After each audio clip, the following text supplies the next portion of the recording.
Hi hall that's my Wednesday routine. இன்றைக்கி ஹஸ்பண்டுக்கு lunch பாக்ஸ்க்கு வந்து சுட சுட சாதம் அப்படியே ஆவி பறக்க பறக்க இருந்துச்சு. இன்றைக்கி ஒரே அடிப்பொடி சமையல் தான். தூங்கினதுனால லேட் ஆகிடுச்சு, அதனால் பறக்க பறக்க செஞ்சு கொடுத்துட்டேன். இன்றைக்கி காலையில் பிரேக்ஃபாஸ்ட்டுக்கு வந்து சப்பாத்தி வச்சுருந்தேன். பாப்பா அதையும் வந்து லஞ்சு கேட்டால், அதனால் அவளுக்குமே ஒரு சப்பாத்தி போட்டு கொடுத்தாச்சு.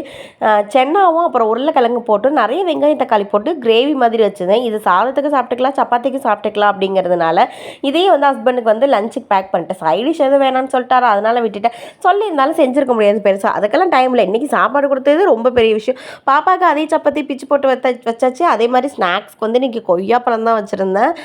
இதே சென்னாவை அவளுக்கு கொஞ்சோண்டு வச்சுட்டு அது கொஞ்சம் காரமாக இருந்த மாதிரி இருந்துச்சு, அதனால் லைட்டாக வந்து சுகர் போட்டுட்டுன்னு அது அந்த ஹீட்டில் மெல்ட் ஆகி பேலன்ஸ் ஆயிருன்னு கொடுத்துருக்கேன். இவன் சப்பாத்தி சாப்பிட்டுட்டு வராளா இல்லை சென்னாவை சாப்பிட்டுட்டு வராளான்னு தெரியல. எது சாப்பிட்டுட்டு வரான்னு ஈவினிங் பார்த்தா தான் தெரியும்.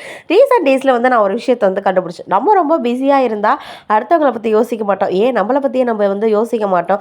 ஒரு மாதிரி நம்மளோட லைஃப் வந்து பாசிட்டிவாக போகிற மாதிரியே இருக்கும். நெகட்டிவ் தாட்ஸும் வராது, யாரை பற்றி நெகட்டிவாகவும் நினைக்க மாட்டோம். நெக்ஸ்ட் ஒரு வீடியோவில் பார்க்கலாம். பாய்.